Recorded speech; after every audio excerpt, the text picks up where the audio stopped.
motherfuckers. What's up, Kyles and Richards out there? Hi. We are reviewing a movie film today called Turning Red. God damn it! God damn it! Turning Red. I'm seeing red. This is This is actually our last episode for Pixar month. What a great month! I was only here for 2 episodes. Be honest. I think the same goes for Julian. I was only here for 1. And that's this. Yeah, but weren't you there for Toy Story? I was not there for either Toy Story episode. Fuck. Okay. Well, anyways, to kick things off, let's start off with introductions.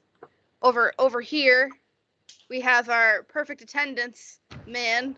Why don't you go ahead, Mr. Jason Bailey? Yeah, I guess I can go.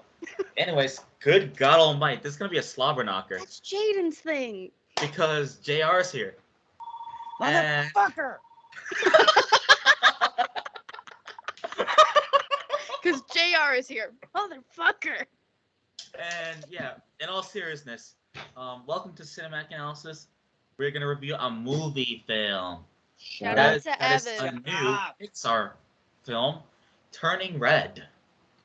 So yeah, hi. We're getting this started, and Lucas is gonna be late. Yes, as he said in Lucas the will chat. be here, but he will be late. All And right. he's set to give him 8 minutes. Up next, we have next to him, the man, the myth, the legend, the good God Almighty, Jaden. Hello, Oh, I'm okay. back with recording cinematic analysis. Hey. Good God Almighty. My God. Oh God, Me is too. JR here? All right. We have our usual assassin next to me. Why don't you go ahead, Josh? Very quirky introduction here, but I'll take it. Thanks. Ladies and gentlemen, welcome back to the Cinematic Analysis Podcast. It's your boy here, the Assassin Josh Ding. We're going to take a look at a new Pixar film, Turning Red, that came out on Disney Plus and in movie theaters. But if you want to, see what it's all about, then watch this review when it's uploaded. Yeah. That's true. And now, finally, the best for last, we have the main man, Julian. The Joker. Julian! Maddie! Hello! Jim Ross. No! Shut up! Julian! I'm going to come there and beat the shit out of you! Julian, I think it's just time you retire that hat just from podcast. Only from podcast. Yeah. Thank you, I'm Julian. only wearing that hat for freaking reviews. I don't care There you anymore. go. I swear to God, if I get comments on my videos from Jason saying, "Oh my gosh, Jim Ross hates Machine Gun Blocked Kelly," and holy shit. reported. I'm going to beat the shit out of Blocked and reported. That's right. Not blocked, just you! reported. Beat you up! I'll let Instagram block you. Yeah, just let Instagram do its job, Let's do its thing.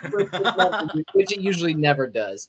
But hey, everyone, my name is Julian Purnell, the Heavy Metal Joker here, and I'm not wearing that freaking hat again. We are reviewing Turning Red. Very excited about this. I watched this literally the day it came out, and I waited. I know you did. I know you wait on a lot of things, yeah. Yeah, like getting a good therapist.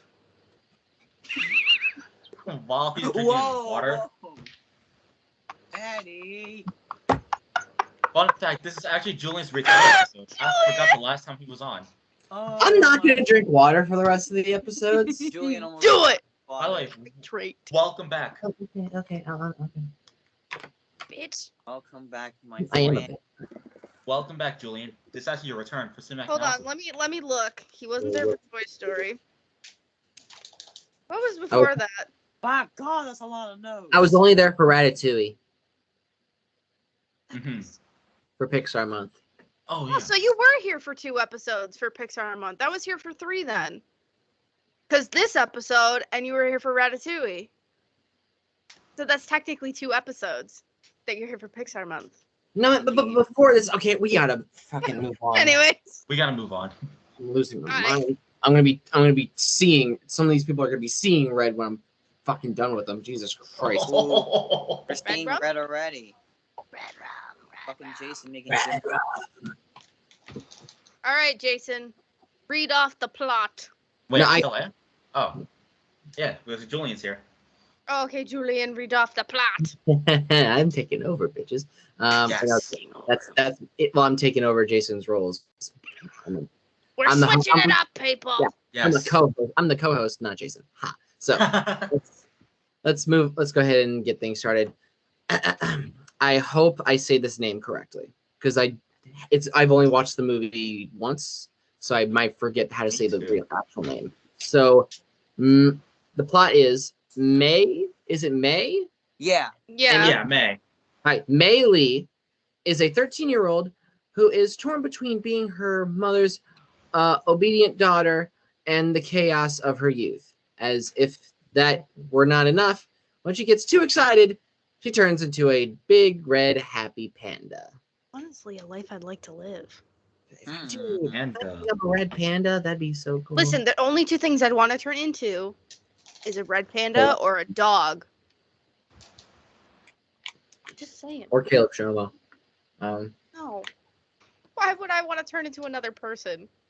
I don't like people. Why would I want to turn into another one? Okay, moving on. Is that the plot? The whole And plot? that's literally the plot.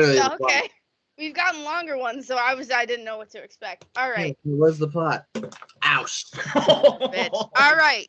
So I'm gonna use her nickname because I'm afraid that I'm afraid behind me. I'm going to say her name wrong, and I don't want to be a big old dummy American. So I'm gonna say her nickname. So, movie starts off. We see the narrator talking about, how her ancestors would always respect or honor their parents, and it was just a tradition. Like, you had to respect and honor your parents. And we go through this like montage of a mother and a daughter, and doing some stuff and blah blah blah, and then we learn that the narrator is Mei Mei, as her mother calls her. That was the nickname. And she just continues to talk about honoring and respecting parents, and then she says she's doing her own thing because she's 13. 13. Because that makes sense. Yeah. We learn more about her background. We learn her best friends are Miriam. I don't know how to pronounce her name, and I'm afraid I'm going to say it wrong, but it starts with a P. And Abby. And we learn that it's set. Okay. In the beginning, there are two photos. One is from 1994, and the other is from 2002.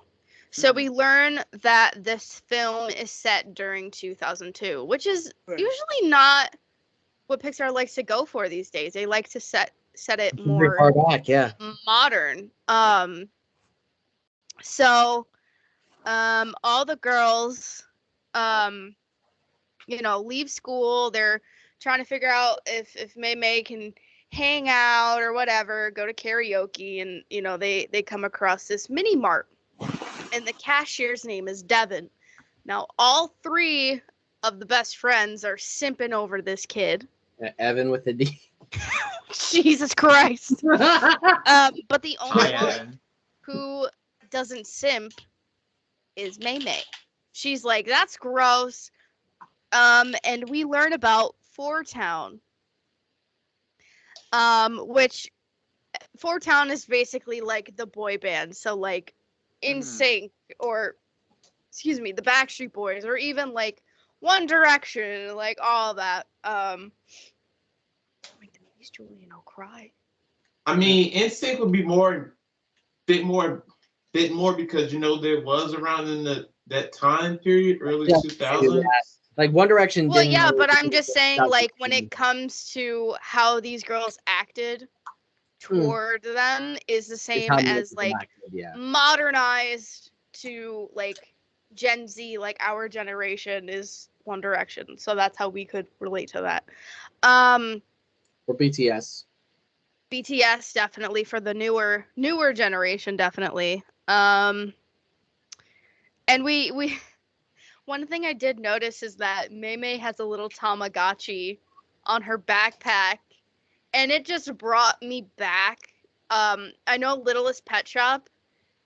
Oh They my had god, one of those. remember those? They had their Yeah. own little Tamagotchi. I had, I think, 2 of them. I can't remember who got me them, but I remember I had 2 of them. They probably died. I don't have them anymore. Anyways. So again, her friends want her to go to karaoke, but she can't because she has to go clean with her mother. So then she's racing home, and then she gets home. And I don't know if anybody else has seen this show. I might be the only one here that's watched this. As soon as I heard the mother's voice, I automatically knew who it was. Sandra Oh. Yes. And she plays Christina Yang in Grey's Anatomy. I love that show. I instantly recognized it. I literally had to pause the movie and Google the cast. I was like, it has to be her. There's no way. And I was right. I was 110% right, and I loved that.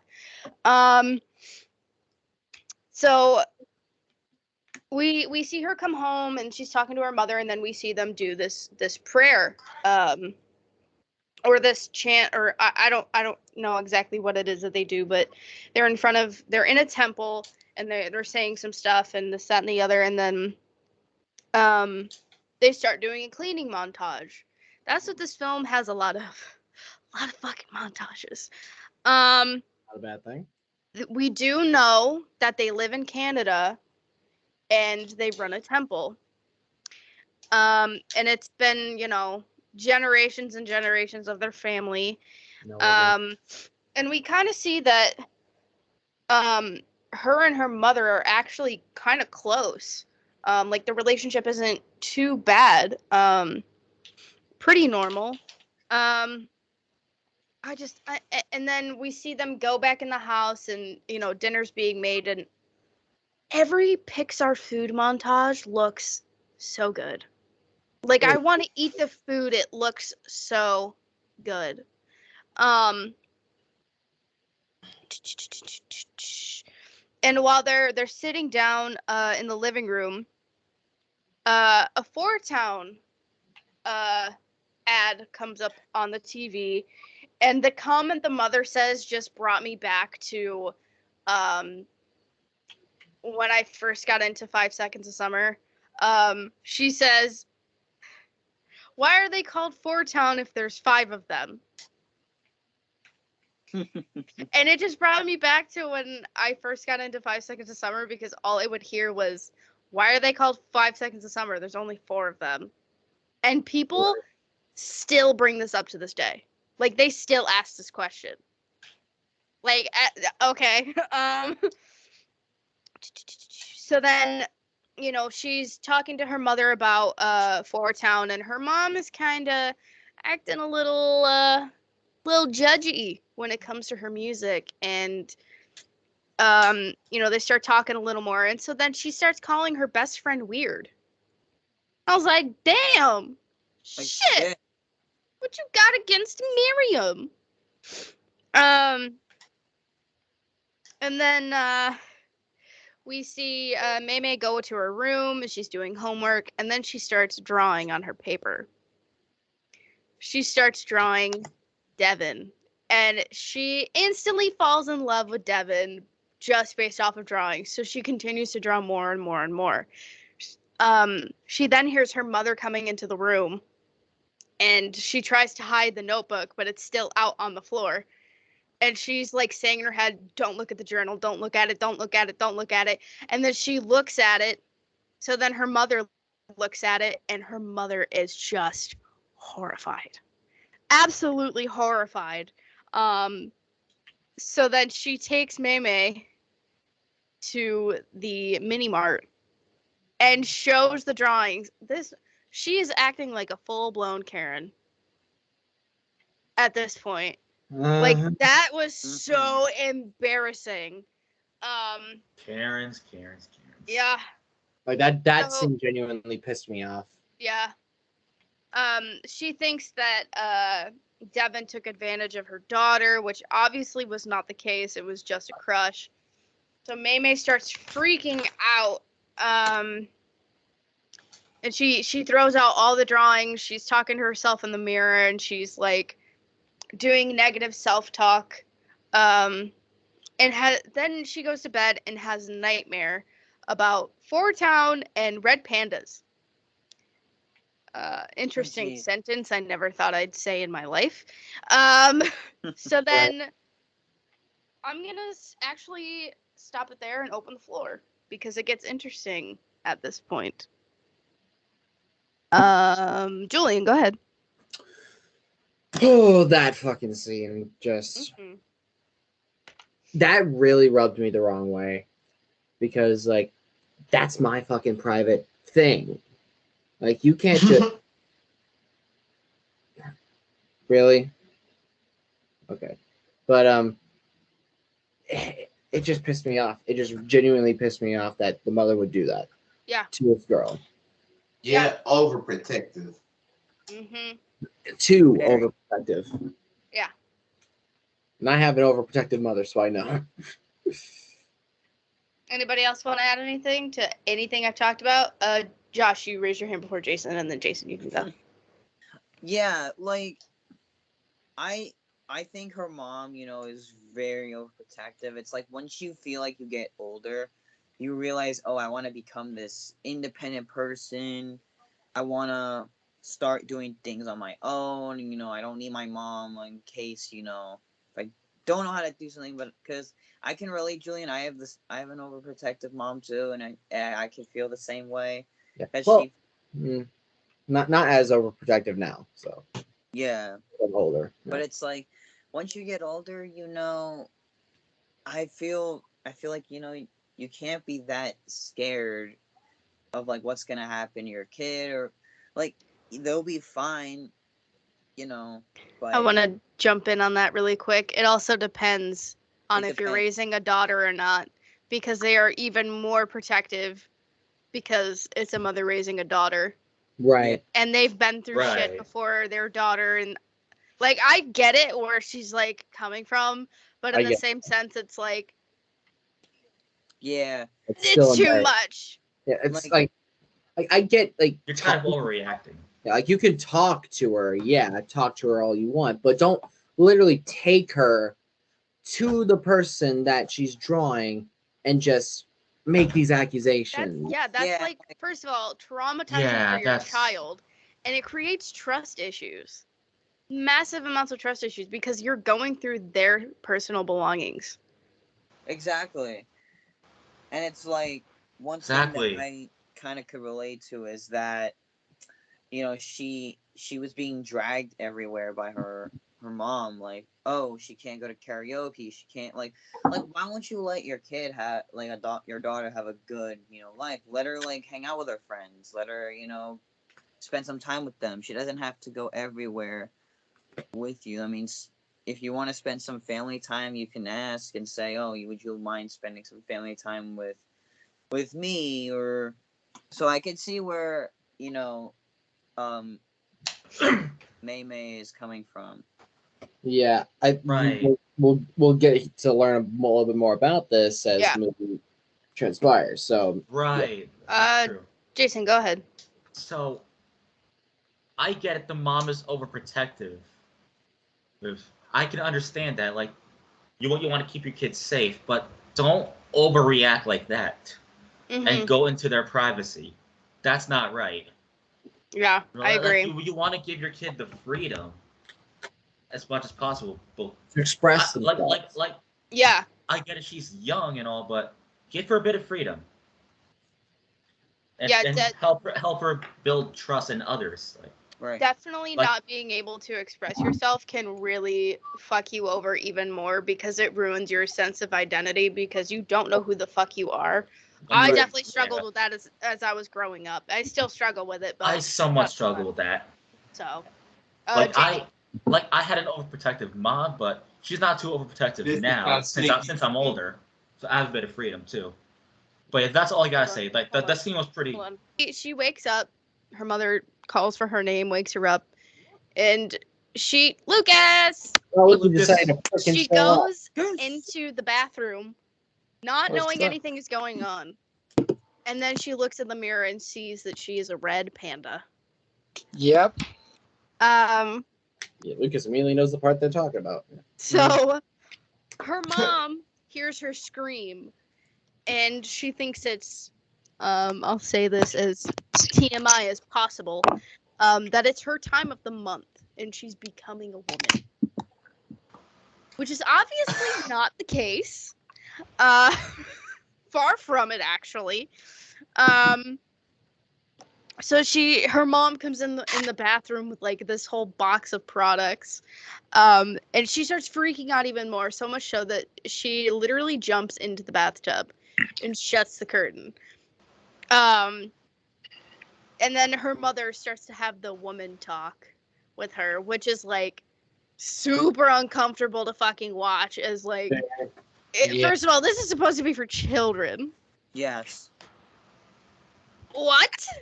Like, this movie was definitely, again, like a lot of Pixar movies, meant for adults. Probably. But this was just like, oh, okay, that's a little weird. If I watched this as a kid, I would have been like, what the fuck? Richard? Okay. So she goes back to her room, and she says to herself, I'll just go back to bed and wake up, and none of this would have happened. And technically it works. She starts to realize that relaxing helps her go back to normal. And when she gets excited or her emotions are rising, it gets Reminds worse. me of Inside Out. Kind of. I do make a reference to that, actually. So now we learn she has orange hair, which actually fits her really well. Yeah. I really liked the orange hair a lot. I did too. Yeah. So she goes to school. She's wearing a hat, a beanie, if you will. And her friends start to question her because, first of all, she's talking very monotone. You can't see her hair.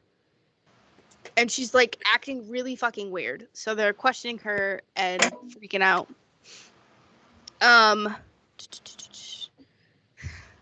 This was me back in like middle school, first of all. I want to point that out. Hold on. She turns around and she sees the little emo boy with the swoopy fucking hair. Bitch, that was me in middle school. Any boy that had flippy fucking emo hair, Sorry, couldn't help it. any boy that had flippy emo hair, and girl, because obviously I have this. I don't discriminate. I was like, I love you. You may not know me, but I love you. You are a beautiful human, even though I can't see your fucking face. That's literally what it was back then. It's like everyone had flippy hair, and we all had crushes on them, even though we didn't know what they fucking looked like because their hair was covering their entire face. But I found that absolutely fucking hilarious. That I connected with that. So she does have a bully, named Tyler. And if you remember those drawings from the mini mart, Tyler kept them and made them into posters, and he hung them up all around school. So they go to class, and she's in math class with Miriam, and she starts passing her notes, asking her if she's okay, this, that, the other. And then we see outside her mother is just straight chilling behind a tree. And with that, I'm going to close it off That part. for the first part of the film. Oh.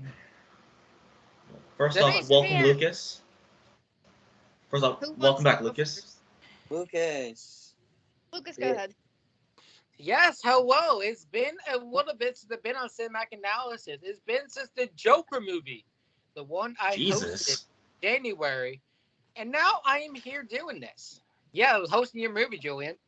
It was great. It was great. I give it a 10 out of 10. Someone had to. You were reviewing me. Yes, I was. Heavy metal Joker guy. Okay, AJ.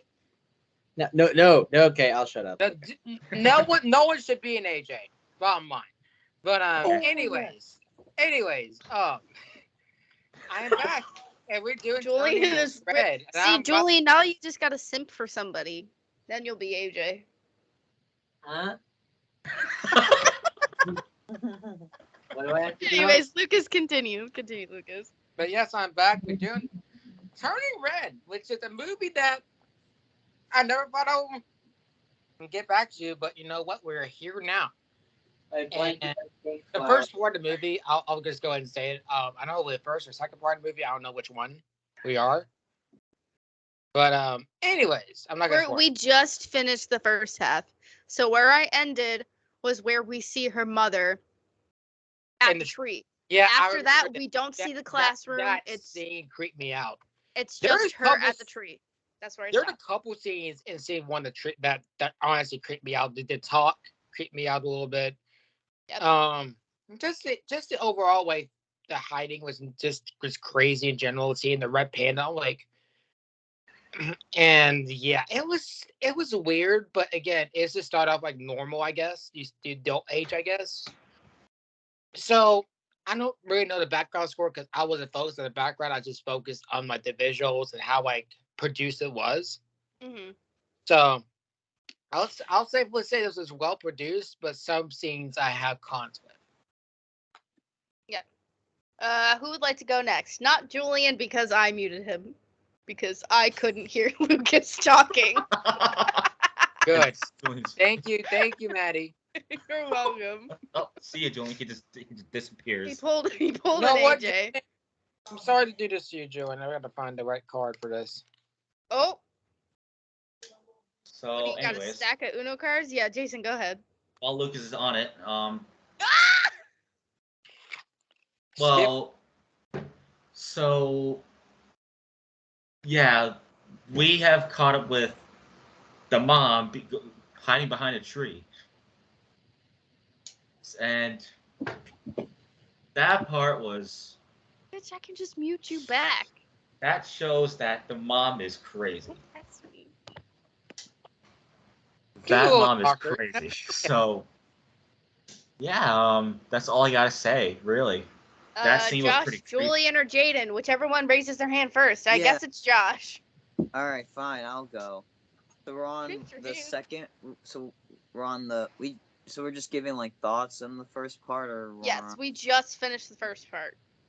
So basically, her mom, like we said, is overprotective. Doesn't let her daughter do much in her, teenager activity, and Julian is pulling an AJ. How inconvenient. See, he's just not simping for anyone now. That's a good thing. Don't be like AJ. Anyhow, I like the lead singer of Måneskin. That's different. that's different simping. Well, it's not really simping. Anyway, Yeah, but that's a celebrity. It's different. It's Anyways, like- continue on, Josh. it's like why make your kid not have a fun and enjoyable life Exactly. with having them be your fucking puppet, tagging along with you every place you have to fucking go. Instead, oh yeah, you can go out with your friends to the karaoke club and sing and do whatever. Just be home by a certain time or whatever. She can do that instead of saying, oh, can you come with me to the laundromat? Can you come with me to the cleaners? Can you come with me to the fucking community service thing or whatever? Just like things that you don't want to do that are gonna bore the shit out of you. And Right. I feel like, her mom, she could be a better, parent if she says, oh, you can do this with your friends. You could hang out after school, just be home by a certain time, or do your Which is homework. fair. Like, just be convenient. Let your kid have fun. Don't let them tag along like they're a puppet. See, I think it's difficult in this situation because of the culture Yeah. behind everything. Because, like I said in the very beginning, and something that this film really touches on a lot is honoring your parents' wishes, or just your parents in general, and doing what they say and what they believe, and this, that, and the other. So I think that that's what shows why it's so difficult for their relationship. Yeah. Lucas. I just say is the panda for some reason remind me of Shaman Ultra Star for some reason. I don't know why, but it did. Julian set up for that. And now Alright, he's laying back either down. Jaden or Julian can go. Jaden, go ahead. Only even the police officers showed up. This was like, hey, you can't be here. You gotta leave. Yeah. For real. That's what made that part funny. Like, Yeah. You have to leave. Julian, are you gonna say anything? Where you're gonna that's his dad. What Jaden said. Okay. That really Okay. doesn't help. Okay. Nothing I did help. Anyways, so now we're on to the second part of the film. Part dos. Yes. So we're still in the classroom, and she turns into a red panda in front of everyone because she Yeah. gets Oh my so God. embarrassed. And if you see right by the bathroom before she runs in, you see two band kids. One of them looks like Riley from Inside Out. Oh yeah, I was like, is that Riley? That's something that Pixar has done a lot, is implementing a lot of past work into newer work. I need like to go a- back and watch. It's like an honestly. Easter Oh, egg. man. Yeah, that was I noticed it for like a split second. So then she runs out of the school, and so her mom chases after her, like entirely chases after her. And so she ends up destroying the city a little bit. And she finally gets home, and she then finds out that her parents knew the entire time. Well, now. So then we learn the history of The panda. the whole turning into a red panda and why it happens, and then we learn that there is a cure for it. That her mother has been able to control it through her necklace and through a ritual that she did a very long time ago. And she only has one chance to fix it, or else she is going to have this forever. So we then see that they cleaned out, her parents had cleaned out her entire room. Like, all she has is a mattress, a pillow, a blanket, and her stuffed animal that her dad saved for her. And, she then hears her parents talking about her, and she cries. And she obviously turns into the red panda because her emotions are heightened. Which honestly, I wouldn't blame her at all.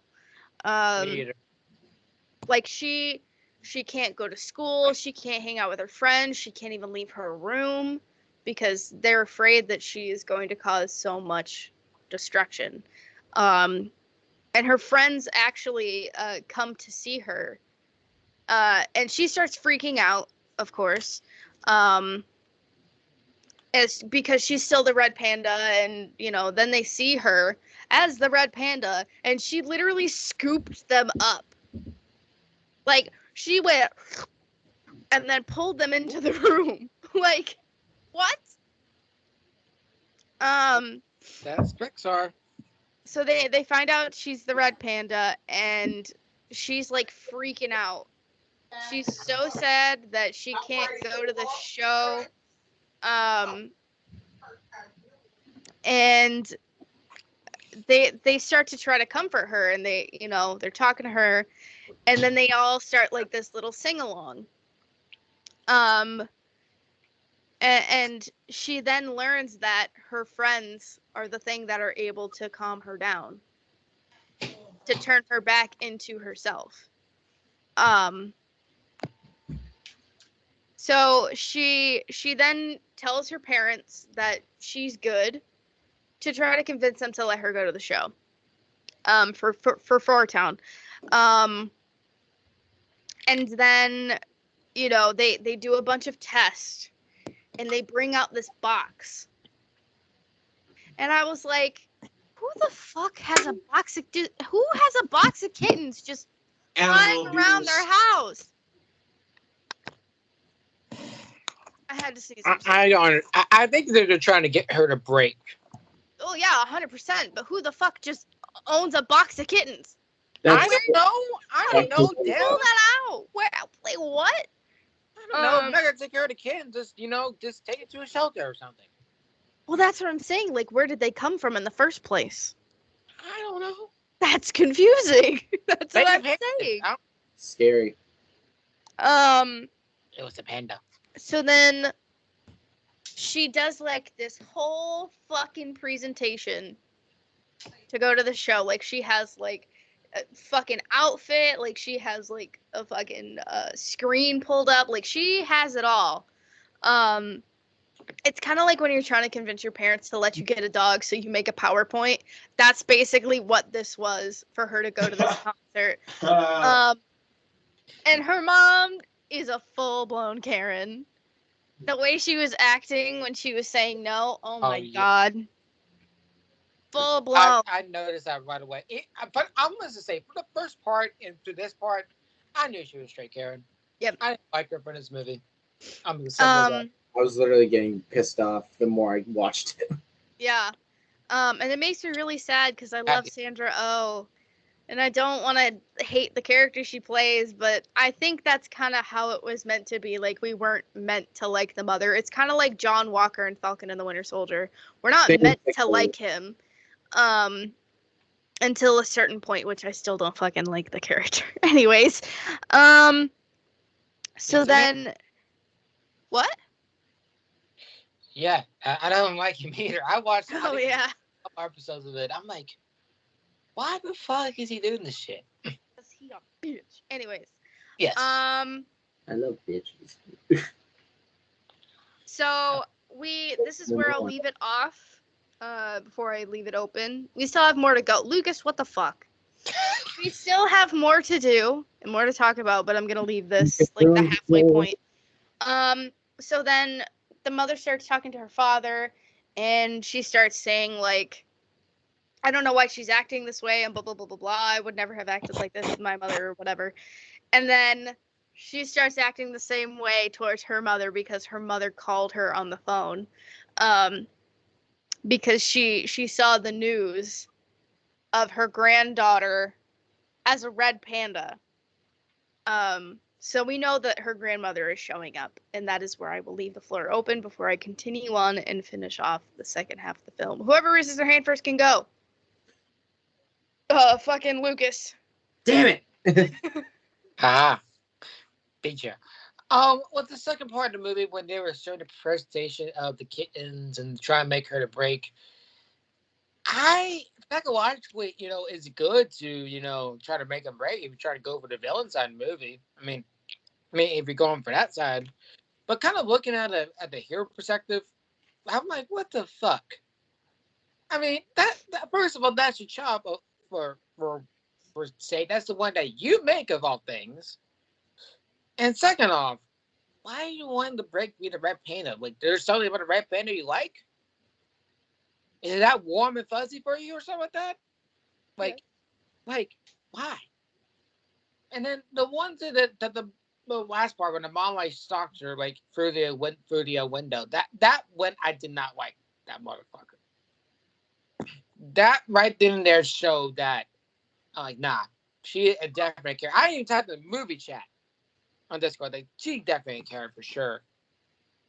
And I'm just like, I don't care what dramatic change in my life, and then make another second one, whatever. I don't care if she make a dramatic change in her life or whatever. She will be that first one and that same person that I still hate to this day. That I'm gonna put it like that. But that part in the movie just kind of it makes me. That's the one of the scenes that I cons with, and it kind of pissed me off a little bit.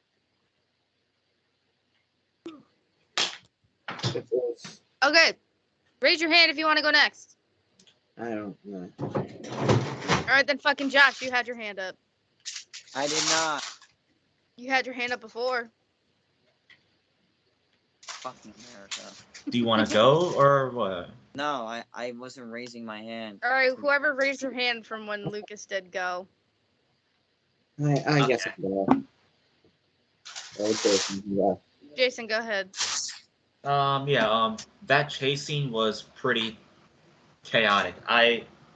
That's one of my favorite parts of this movie. So Mm-hmm. it has some tension to was that. exciting.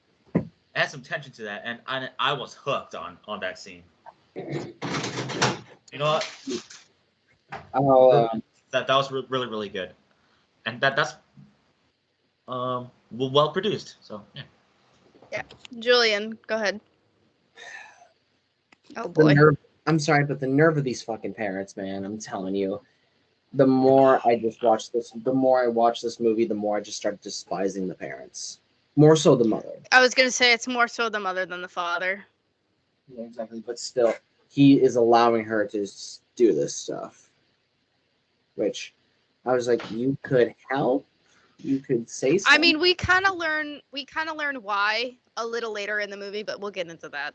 I know, but it's still just like overall, I just did not like the mother in the movie at all. Yeah. Even after the part we're gonna get into, I just did not like the mother at all. Yeah.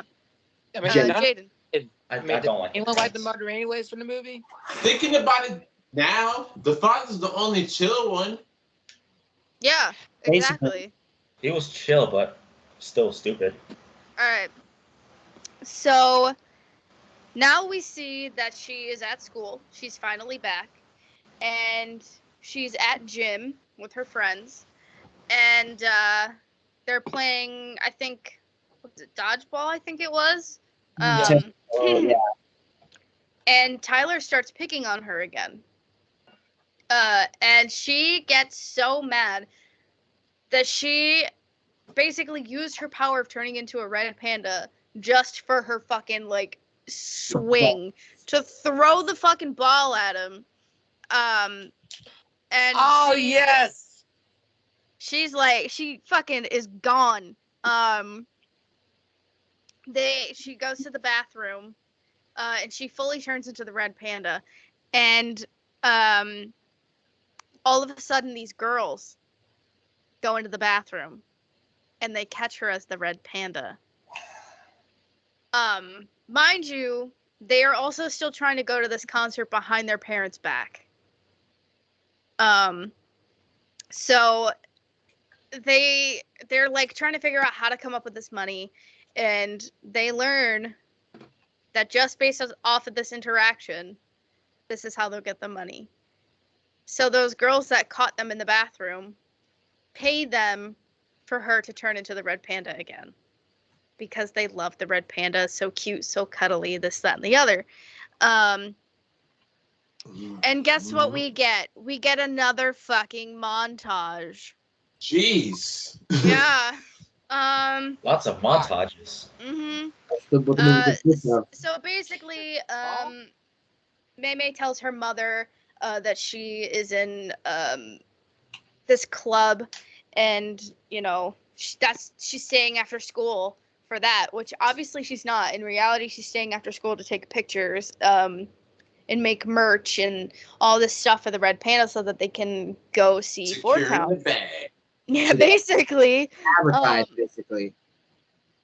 Advertising. So it gets to a point where they're outside on the bleachers, and I think they're making pins.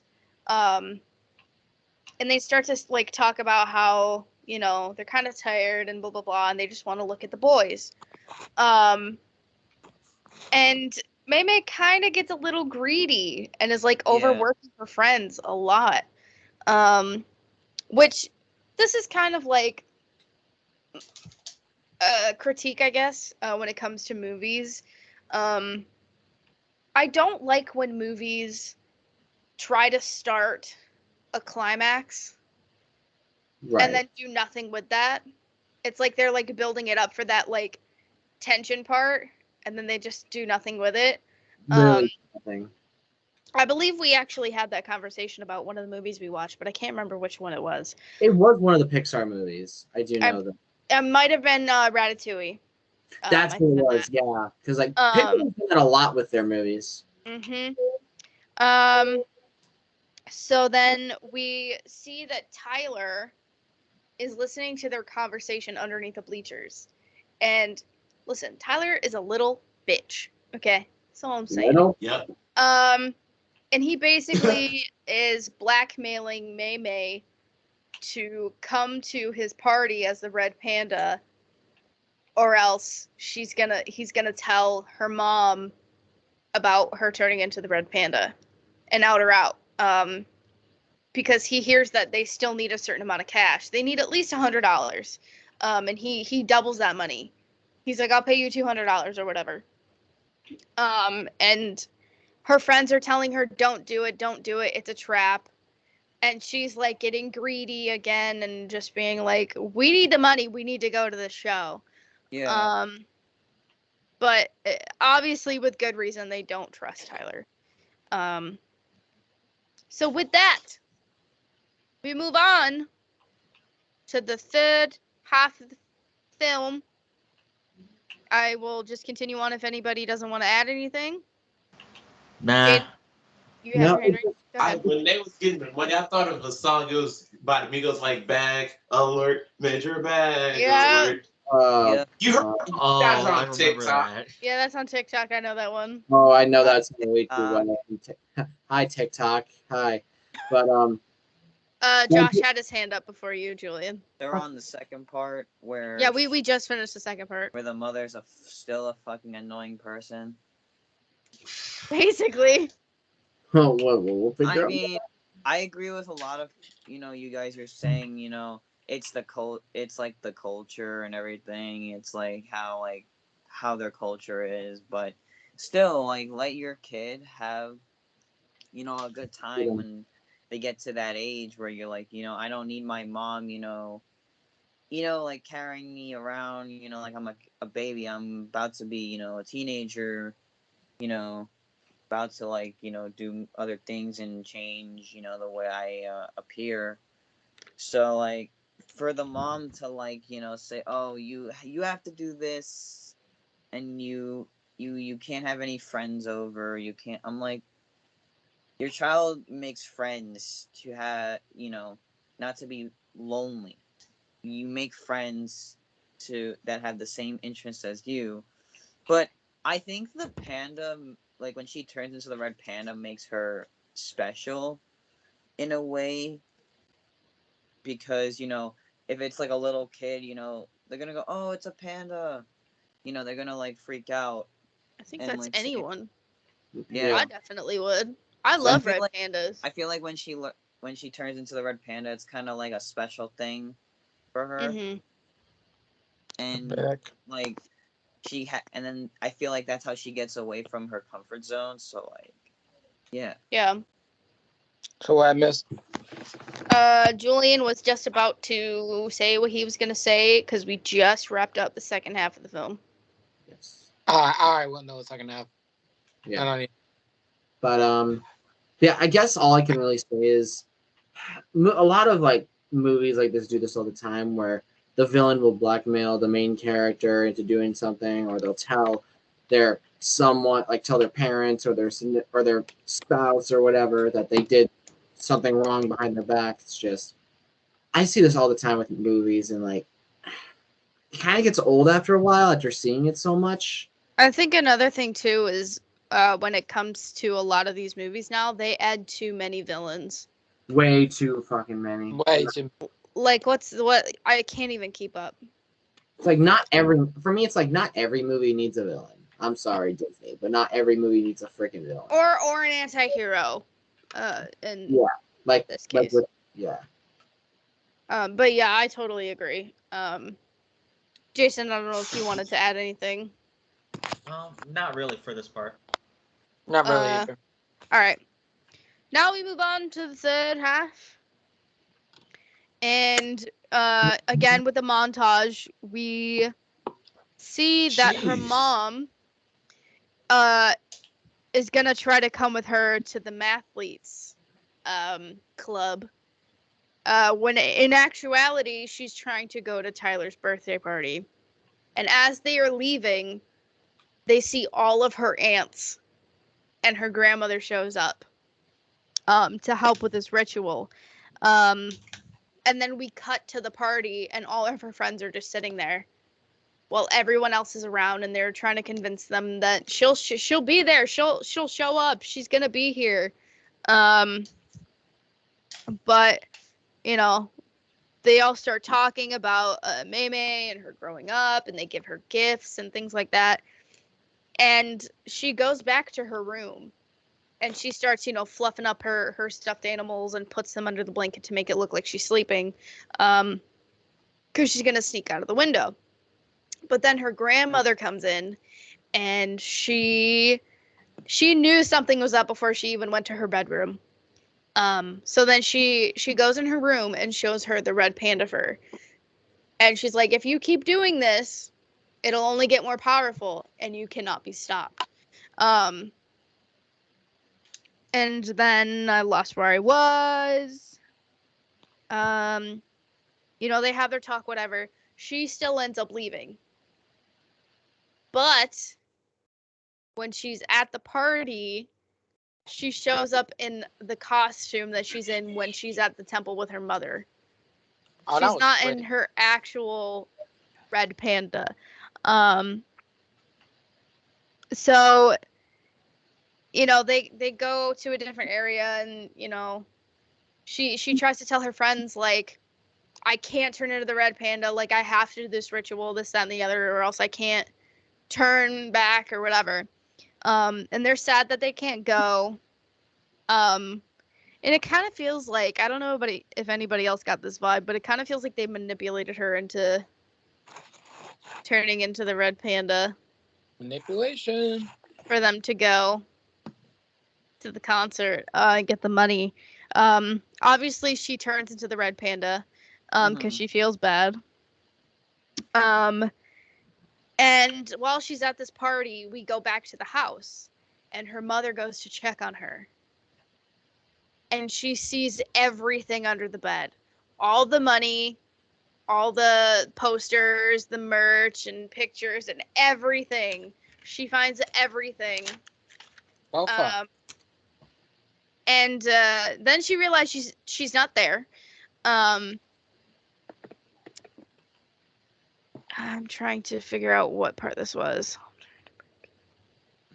Oh, so then it comes to them back at the party. All four of the girls are on the roof.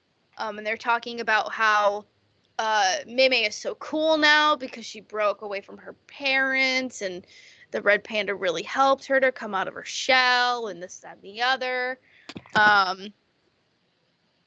And, they start talking about the show, and they have the radio on, and they hear about it. And they're like, wait a minute, what's the date it's on? And Abby got the date wrong. It was actually the night of the ritual, not the 18th. So then she's like, I can't go, and this, that, and the other, blah, blah, blah, blah, blah. So then Tyler and her are having it out. Like, they are arguing, banter back and forth. And she jumps off the roof and onto Tyler and just starts freaking out on him. But honestly, he had that shit coming. For the way that he treated her, not just at the party, but beforehand at school. And her mom finds her freaking out on Tyler, and she actually blamed her friends. She was like, my child would never do this, and blah, blah, blah, blah, blah. And she didn't stick up for her friends. She didn't defend them. She just let them get in trouble when it wasn't even their fault. And she truly believes that her child can do no wrong whatsoever. Wow, my third half is very short for some fucking reason. I lost where I was. Do you need to stop for a second? No, okay, I found it. So where the end of the third half leaves off is the three girls decide that they are going to go to the show because they at least have enough for them to go. They're sad that May can't go, but what else are they going to do? Hmm. So see, this was what the difficult part was when it comes to watching a movie for the first time. My notes aren't usually as extensive as they normally are. Yeah. So I try to be as like thorough as possible. But yeah, that's basically the end of the third half. If anybody wants to chime in, raise your hand. Lucas, go ahead. Yeah, so the third part where Tyra got basically jumped on, basically, I wish she would Bill throw him like legit into a tree or something like that. That would be cool. And seeing a throw, just yeet the person. That'd be great. But then we realized later on. But anyways, but with this part, the mom really got my nerves with this one. Just following her, and then you have all these aunties and all this, and the grandma over there as well. Like that kind of pissed me off with the retro a little. That kind of pissed me off a little bit because first of all, I think she's getting more comfortable with the panda. I don't know, Yeah. y'all can tell. Yeah, but she's really finding herself the more that she is lets her panda out. Yeah. And then the crowd like, no, you don't need it. You don't need this. Oh, shut up. Shut up. That's someone say, shut your damn mouth. If your child wants to be the red panda, go ahead. It's not your fucking life that you can't control. And that's the problem I have with parents nowadays. They think you're going to control everything the child does. No. At least have your kid a little bit of freedom. Because if you really are a supportive parent, you love that child, whatever that child is going through. And you be there with them. Not like prisoning them like all these other people are doing. Yeah. That is the problem I have with this. And to touch on a subject, you know what? I'm glad. It's about the time that this subject was actually talked about. But my God, the mother really didn't piss me off with this one. But we did realize later on what happened. But yeah. Julian. It just shows that parents can only do so much, that they think that they can just control their child no matter what age they are. Like, I'm lucky, I guess you could say. I'm lucky that I have the freedom that I do now because I have my own job now. I'm doing my own shit. But God, like 13 years old, like that's how a lot of parents were. Like, because their kids are becoming teenagers and starting to do stuff. Like, a lot of parents are like that. A lot of parents don't let their new teenager kids have a lot of freedom. Like that's just the way of life. That's just how it is. Yep. And it sucks that, like, I went through that when I was 13. Like, there's a lot of things I didn't get to do. But honestly, looking back, my parents were just trying to protect me. Exactly. And it's scarier because when you're a teenager, you want to do the things you want to do. And you don't really understand it until you're an adult.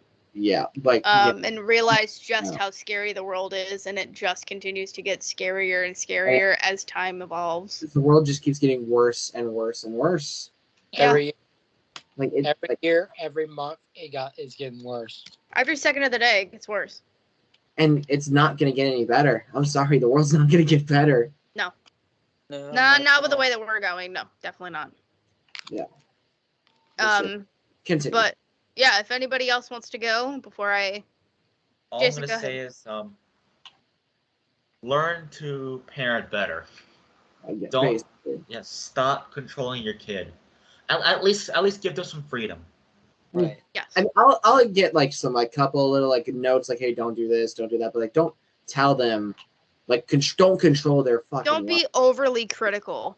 Yeah, overly. Like, you can have a couple rules here and there. I can get, but over criticizing just it really does more damage than it. Yeah.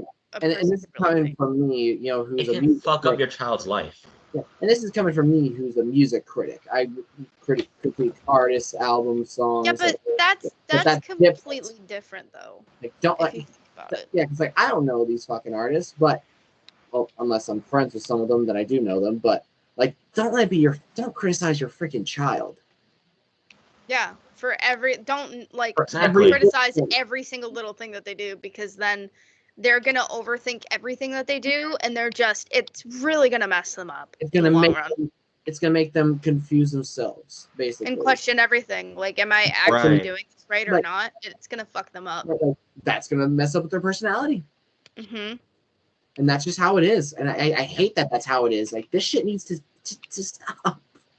Yeah, It just does. all I'm gonna say is That's the thing with like It's not Um, need to. with I don't want to say older millennials, but definitely like younger millennials and older Gen Z. Like, I feel like we have definitely learned from like our parents, and like have sworn to never treat a person in general the way that they were treated, you know what I mean? I get that. So I definitely think that is definitely a plus, but not everyone is like that, sadly. But yeah, We all come from learn a different. parent better. That's all. Every parent's different. Some Everyone's parents, different. We all come from different backgrounds and families. yep.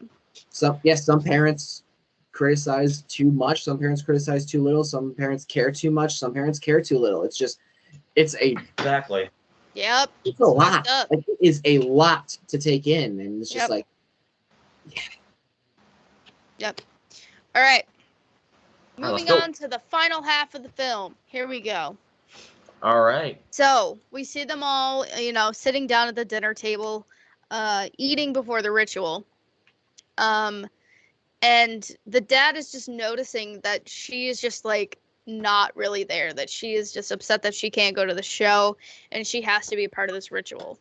And he finds her camera and finds the video of her and her friends dancing to Four Town. And he brings it to her, and she's like, I'll delete it, this, that, and the other. And, they start to have a heart-to-heart.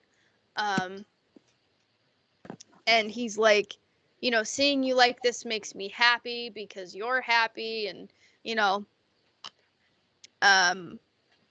he starts to talk about her mother, and is like, when she had her panda, she hurt people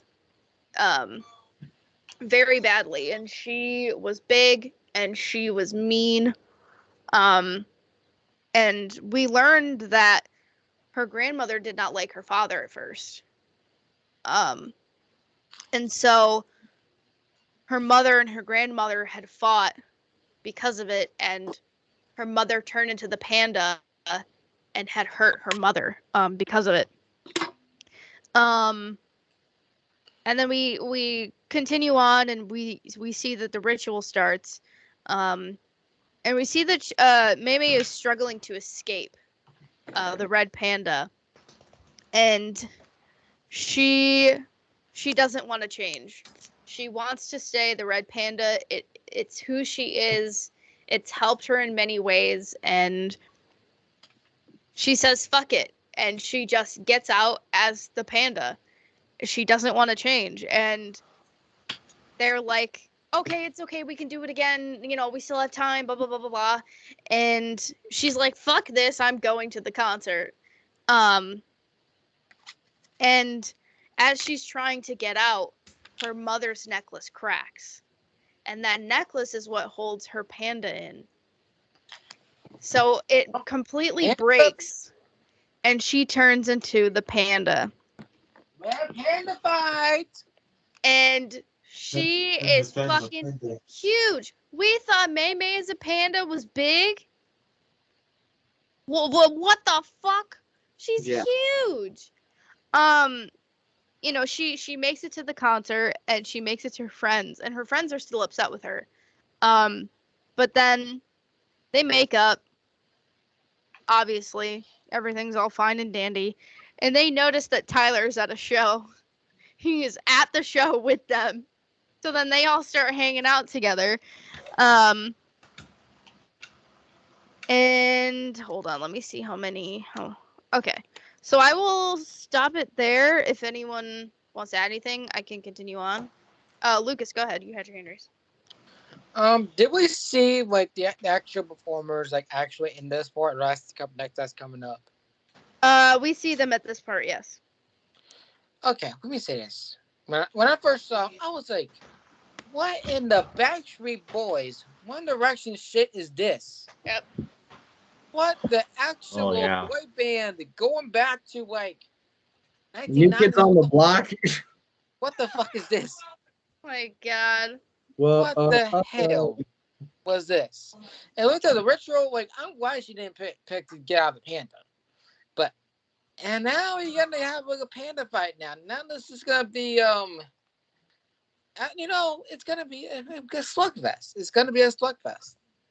So yeah, that's all I gotta say about that. But thank God that she don't want to be. She doesn't want to change because you find different ways of who you are, and you just gotta embrace who you are. And if you find that no matter it's a panda or whatever version of yourself is the best that you feel like, just stay there. Exactly. Like, and the thing I wanted to bring up is just like, good for her for standing up for herself. Right. 100%. That's good. I'm 100% proud of her. Like, that's one of the main things I loved about this movie is like she stood up for herself because she does not give a fuck anymore. That's what I think the overall It's time to message stick up is for yourself. for the movie is not really to rebel against your parents, but I guess Yeah. to stand up for yourself. And just feel comfortable in your own skin. Yeah, and to show your true potential and to love who you are, no matter your flaws. I think that those are definitely like the main messages behind it. But yeah, if anybody else wants to add anything, Okay. Jason, Okay. go ahead. So this part I really, really enjoyed a lot. It's time to stick up to your parents that has not treated you the best. You know what? Good for her. It's not even just the parents; it's the mother. It's just for herself. Yes, it's pretty much. You know what? Good for her. So you know what? Jaden. Proud of her. That's all I gotta say. You know the place that they go to is the Sky Dome, right? Yeah. That's actually a real place, but it's no longer named that because that's a common thing with stadiums. They always get a different name. Yeah. It's called the Rogers Center. Yeah. I don't know why they decided to go with the old name but not the new one. But hey, there's an interesting fact for you. You gotta remember, it's set in 2002 because the name they wanted to make it as that time period as possible. So that's why I guess they kept it the Sky Dome. And like made I the boy band. Too. Yeah, and boy bands were the big talk of the town. So yeah. Exactly. Josh, I think you had your hand up as well. Yeah, I agree with Julian. Like, good thing for standing up for yourself. Like, it's about time. Like, you're in that shell, and you're like, you know what? Fuck this.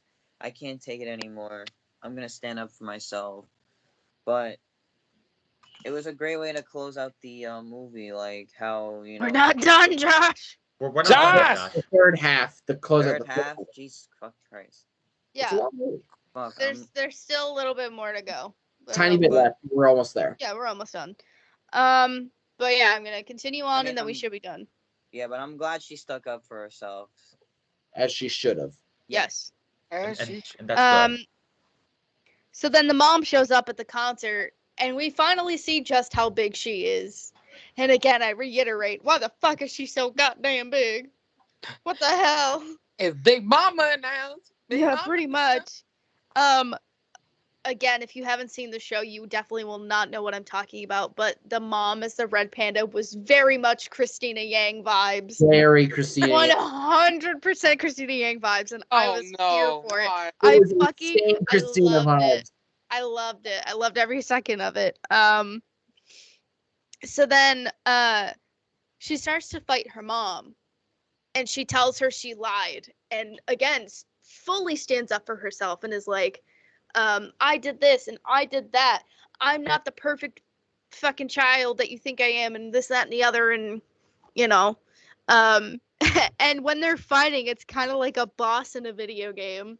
That's what Very. that felt like. So I did enjoy that. And they tried to do the ritual again for the mother. So the father has like the chalk thing, and he's running around her in this fucking circle.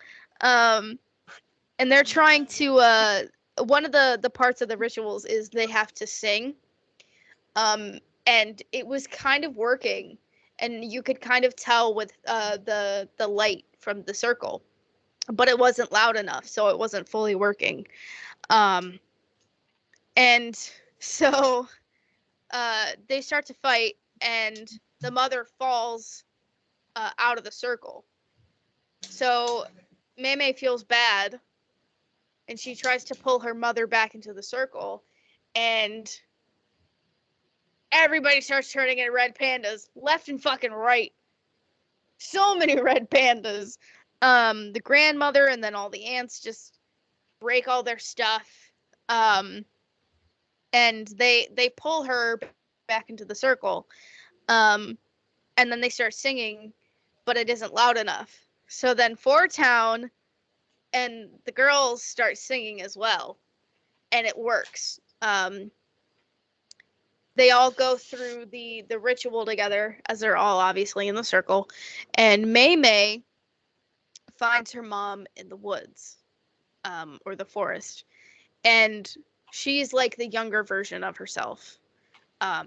Like when she meets Mei's father, because she's crying in the woods, and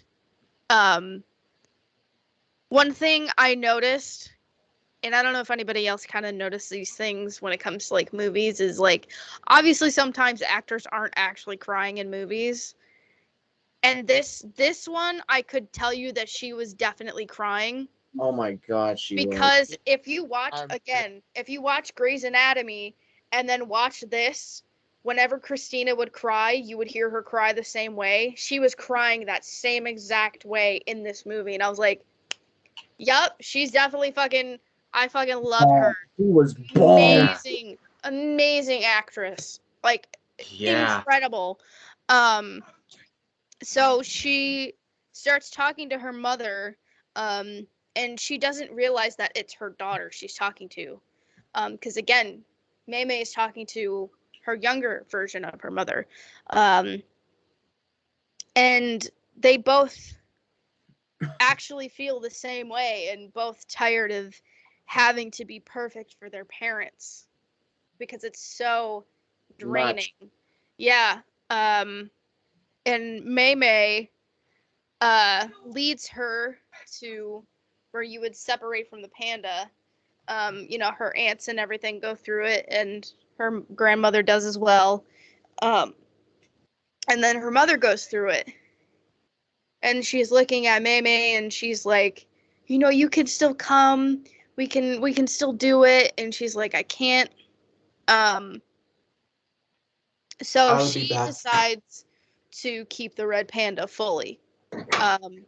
And then she finds the originator of turning into Red Panda. the red panda. I do not remember her name. I apologize for that.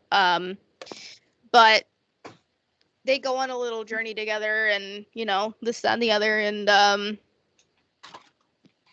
the mother definitely feels bad for how she treated Mei because she failed to realize that she was also feeling the same way as her daughter was. So she definitely was more lenient towards her. Again, I really enjoyed the orange hair a lot. It just looked really, really good. For Mei at least.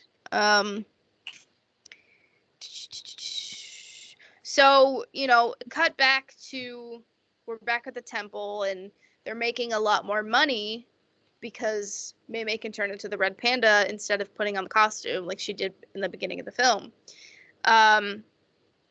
And we see that they're raising money to rebuild the dome because the mom literally demolished it. Damn. And Her mother didn't put her red panda in a necklace this time. She put it in a fucking Tamagotchi. Fucking incredible. And she's like trying to figure out how to feed it and this, that, and the other. And her friends show up to go hang out. And guess who is a part of that friend group now? Who? Tyler. Oh no. All because he liked 4Chain. Or 4Town. Jesus Christ. I'm so fucking tired. Yeah, so basically the credits roll, and then me being me, I always look for a post-credit scene, no matter what film it is. And there was a post-credit scene. The post-credit scene was the dad listening to 4Town and just fucking jamming out, having the time of his fucking life. Oh yeah, I saw that. So, that is the end of the movie. We will now go around and say what we thought of the final half of the movie. Then we will do thumbs up, thumbs down, if we recommend or not. And then we'll do final ratings and outros. So, Jason, go first. You know what? I'm glad the mom was able to own up to how she treated her. Mm-hmm. So yeah, that was really good, and yeah, and I like how it added a bit of emotion to it too. That shows that she really is sorry and feels really bad for how she parented. Yeah. You know, that was a pretty good way to close out the movie and a happy It ending. was. Yeah.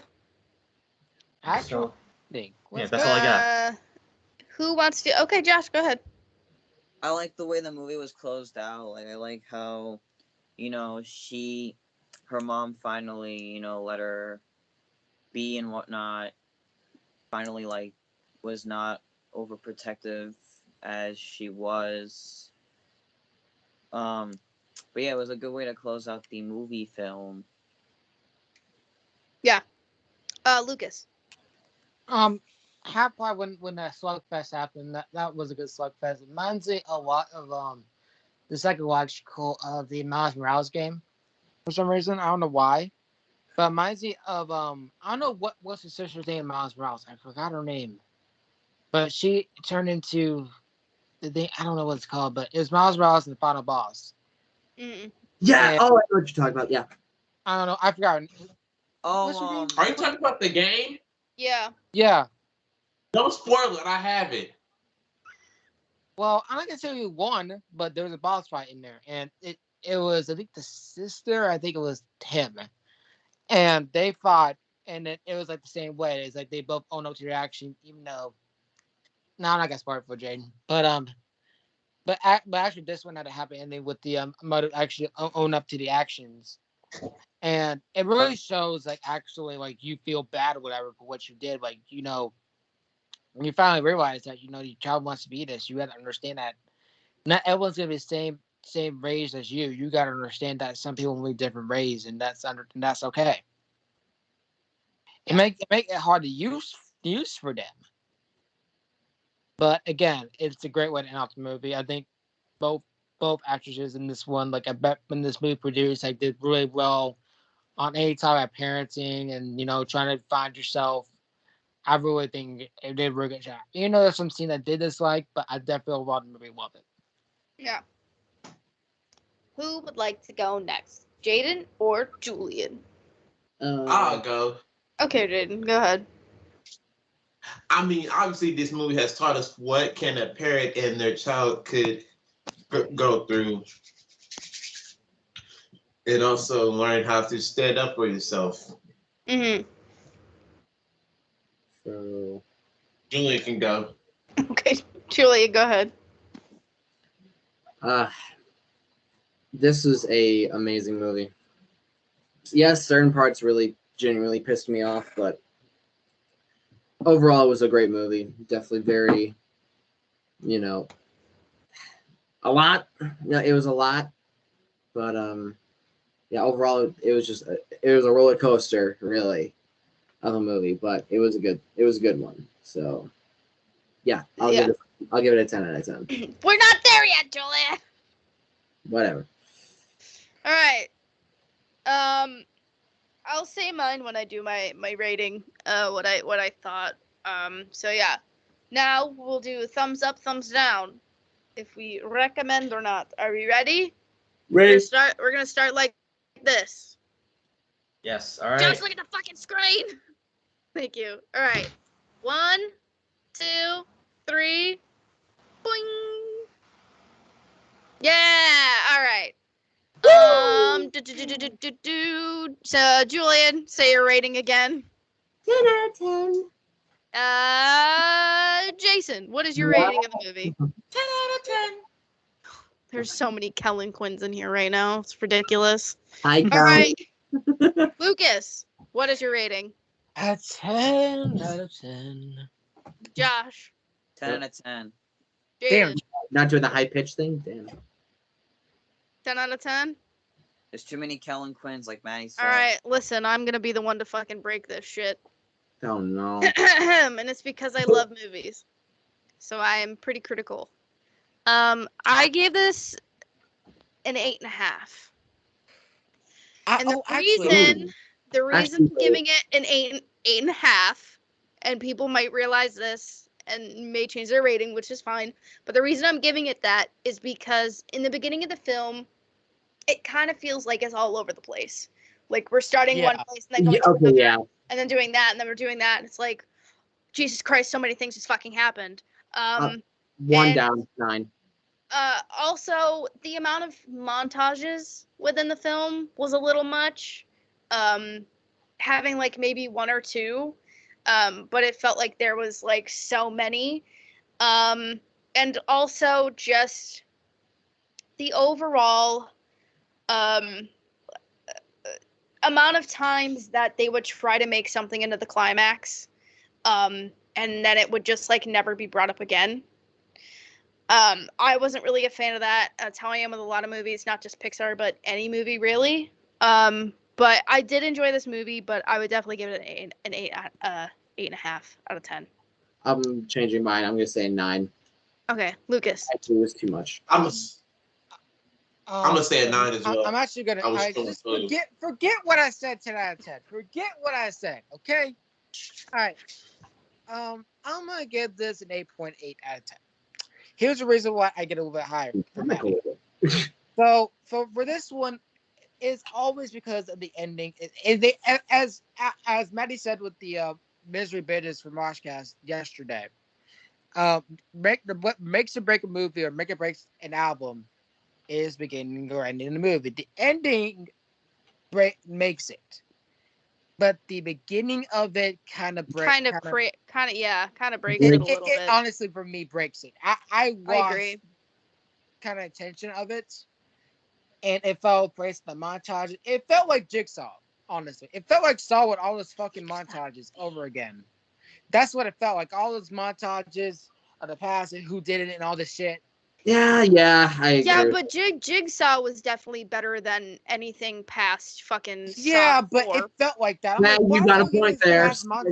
Anything past Saw 4 was garbage. Yes, that's what I'm saying. Like, Saw 2 is the best fucking Saw movie. The first one had a great plot twist, but the second one, the fucking plot twist was so much better in that one. If you haven't seen it, go fucking watch it. I wasn't even a big fan of Saw 3. Saw 3, where I was kind of Saw 3 was good too. I enjoyed that one, but Saw 2. I think the first 2 are just. Chef's fucking kiss, beautiful. Yes, I agree with those. But with that one, the ending and the middle of it, it built up to me, and I definitely do like those ones, the psychological things. Psychologically, it's a 10 out of 10. Honestly, for me, I'll give it that. Yeah, but I feel like the production of this movie. Producing, producing a movie. Reduce, produce, recycle. Yes. Why do you have to sound like a country person? Well, I don't know. It's like the same thing with my turn. Is it because I'm in Peoria and there's a lot of country folk out here in the middle of fucking nowhere? No, it just reminded me of My Bloody Valentine. Bullet for my bloody Valentine. Bullet for my bloody Valentine. I love Callback. aliens so much. Yeah. But yeah. I'm So- just gonna go ahead and finish it up for this one. My thoughts. I feel like the best part of it was the ending for me. I feel that was the best part of it. 100%. Just seeing the happy ending of it. Cause I never see too much happy endings. It's more like, you know, twist like cliffhangers and bad endings. But Yeah. this one actually had a happy ending, and that's why it's like higher than Yeah. 8.5.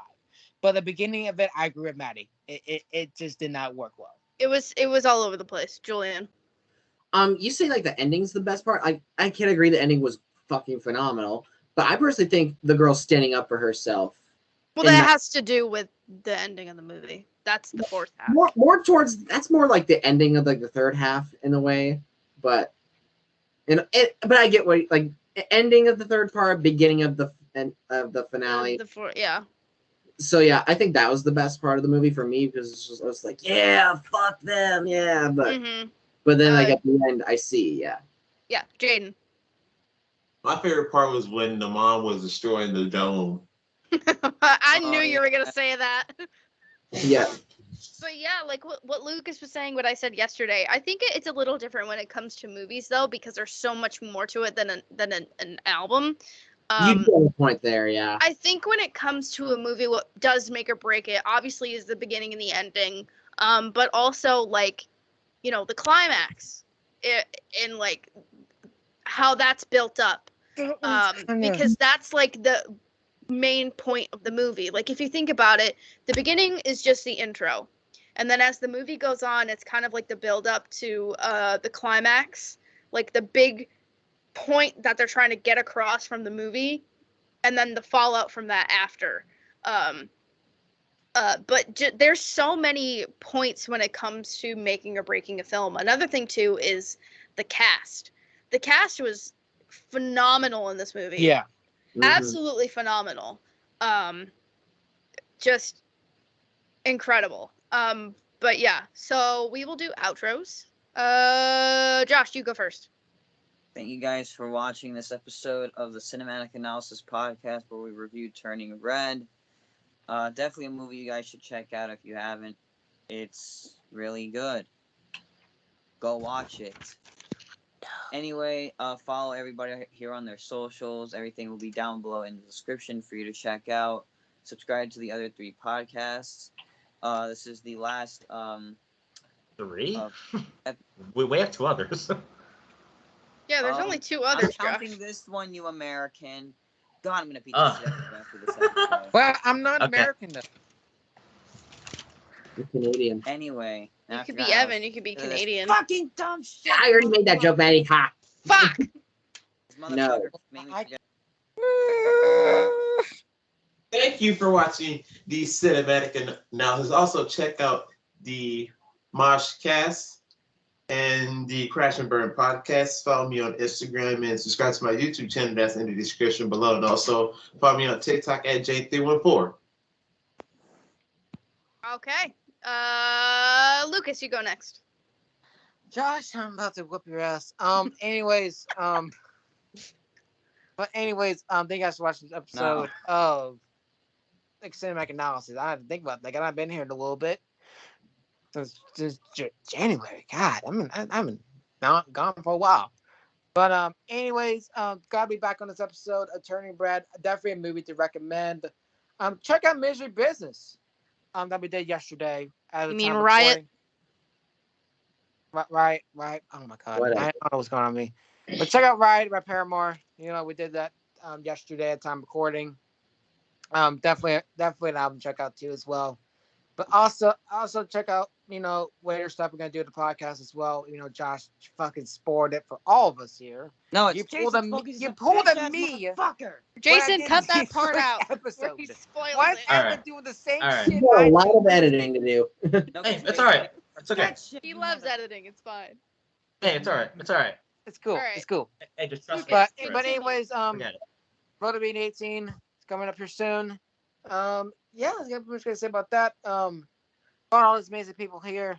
Yeah. Also check out Julian's TikTok and IGTV content. Yes. Hey, thank you. I'll send you the $20. All right, What? Jason. for that plug. All right, You're so next. that made me forget what I was saying. I'm just helping My you. intro. ahead, Check Jason. out Josh and Maddie's Twitch and Josh's YouTube channel, Julian's content on IGTV and TikTok. Do people You can forget also- that I fucking do shit on TikTok too? I don't Yeah, just do mother- Twitch. Maddie on TikTok is too. Come on, Jason. Oh, You- man, on TikTok, And don't- follow Maddie on TikTok. You. Follow Lucas on TikTok. Follow Jaden on I'm TikTok. post on Josh on TikTok, motherfucker. TikTok. Me on TikTok. Follow all of us on My TikTok. TikTok. I'm forgetting to wave with you with my other 4 fingers. And yeah. I got a finger too. And Hold on. yeah, I guess you can catch us on all these podcasts that we do.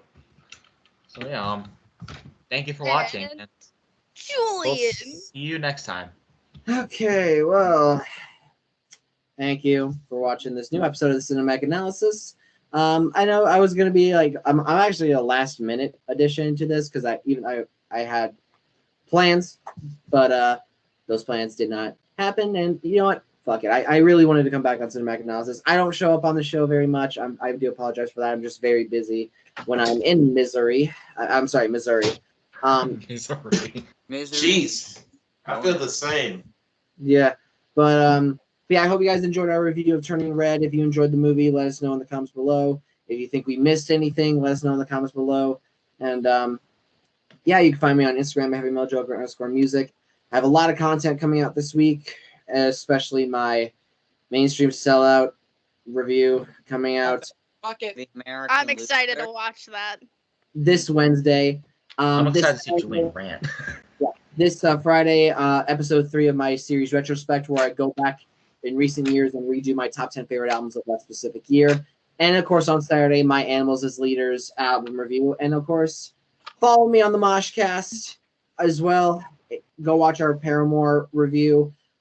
This Thursday, we're have another awesome interview. My good buddy Erica Leanne is coming on. Super Yeah. excited. Hey, Erica. Yeah, she's fucking awesome. And then Saturday, I don't know what you guys are doing for the Moshcast, but I'm not going to be on there because I'm going to be at the Trinity of Terror tour with Erica and Kevin. But So we're not there won't filming be a- next week.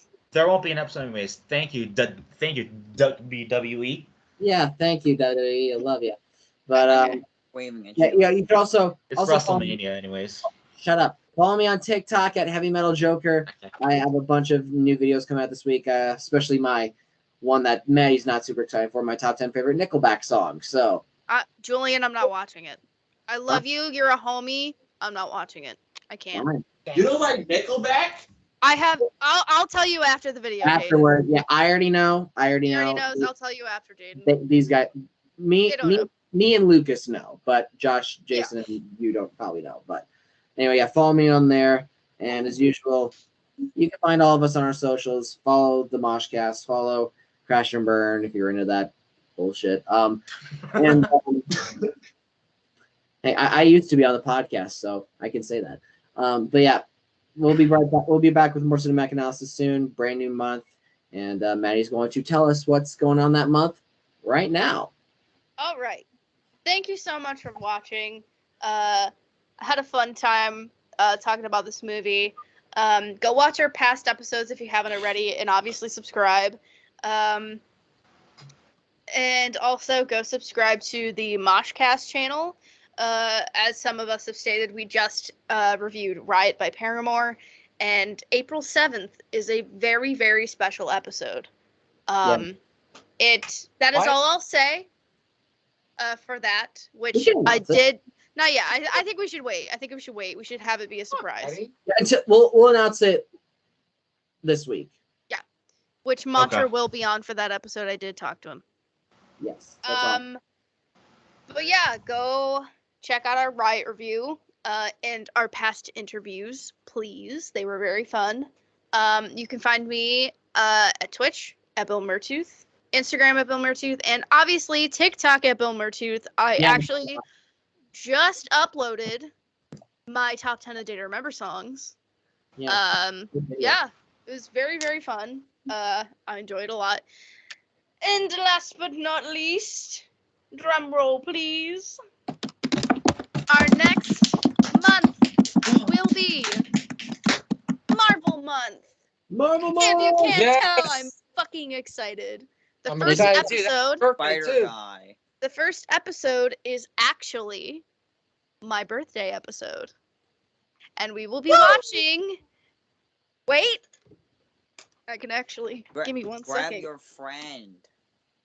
Your friend. Wait, Captain America: Civil War. Yes! America Civil War. Okay. Yes. Let's fucking go! So there are 2 movies that we actually already have planned. There will not be a voting for that one.